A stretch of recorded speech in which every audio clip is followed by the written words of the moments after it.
हमारे छत्रपति शिवाजी महाराज के सुपुत्र छत्रपति संभाजी महाराज ने कैसे हमारे धर्मों को सर्वनाश करने की सोच रखने वालों को, कैसे धर्मांतरण करने वालों को यही गोवा की धरती पर आकर उनकी भाषा में उनको जवाब दिया था, ये भी आज इतिहास में लिखा हुआ है। मुझे बताया, और कल हम हाथ कटरो खंबे तक भी गए थे।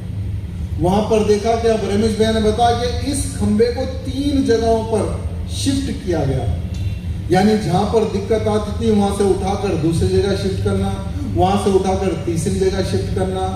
अभी कल जहां पर हाथ कटरो खंबा है वहां पर जाकर हमने नमन किया, पूजा की।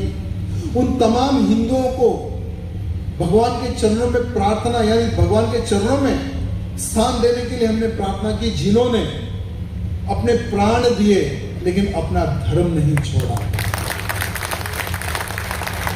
हजारों हजारों हिंदुओं के हार्ट काटे जाते थे, हजारों हजारों हिंदुओं को जिंदा जलाया जाता था।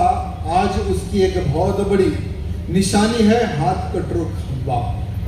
ये गोवा के बाहर के लोगों को पता नहीं है कि गोवा के हिंदुओं पर कितना अत्याचार हुआ है। आज गोवा के बाहर के जो लोग हैं, जो टूरिस्ट बनकर जो हमारे गोमांत भूमि पर, गोवा की जो भूमि पर आते हैं, आज उनको गोवा के हिंदुओं के संघर्ष के बारे में भी पता होने की आवश्यकता है। गोवा की इस धरती पे कि किस प्रकार से पुर्तगालियों ने हमारे हिंदुओं का धर्मांतरण किया, किस प्रकार से हमारे हिंदुओं का कत्लेआम किया, ये बहुत सारे लोगों को पता ही नहीं है। गोवा को एक दृष्टि से जो लोग देखते हैं ना, उनकी दृष्टि को हमें बदलने की आज आवश्यकता है।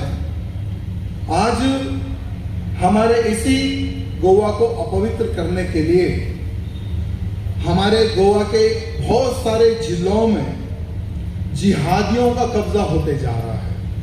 अभी रमेश भैया ने बताया कि मेरा विरोध हो रहा था। हम यहां पर किसी को टारगेट करने के लिए नहीं आए हैं और ना ही भड़काऊ भाषण देने के लिए आए हैं। हम गोवा का जो जागरूक हिंदू है, उसके साथ साथ में जो सोया हुआ हिंदू है, उसको जगाने के लिए यहां पर हम आए हैं। गोवा 20 साल पहले गोवा का जो सर्वे हुआ था जनगणना, वो समय पर हिंदुओं की संख्या कितनी थी और कितनी जिहादियों की संख्या थी? सिर्फ 4% जिहादी थे। आज लगभग 8% से बढ़कर इन जिहादियों की संख्या बढ़ चुकी है गोवा में।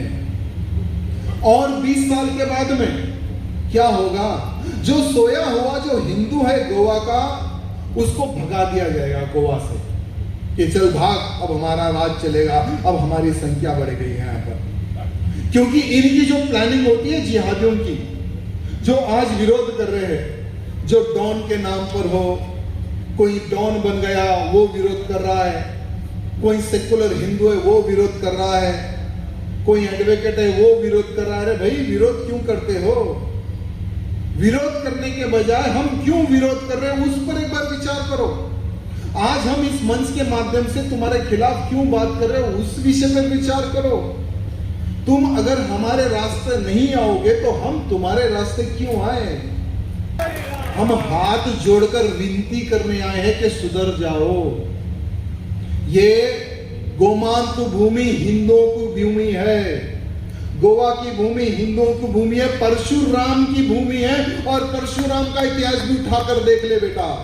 जहां पर मसाज सेंटर है, वहीं पर मसाज सेंटर चलाने वाला बांग्लादेशी रोहिंग्या, और वहां पर मसाज करने वाली हिंदू लड़कियों का धर्मांतरण एवं लव जिहाद हो रहा है।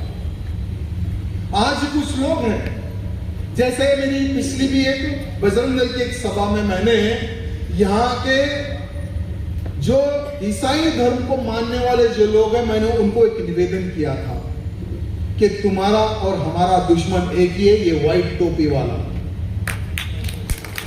तुम्हारा और हमारा एक ही एक दुश्मन है, ये व्हाइट टोपी वाला। तुम लोग सोचते हो कि हम तुम्हारे दुश्मन नहीं।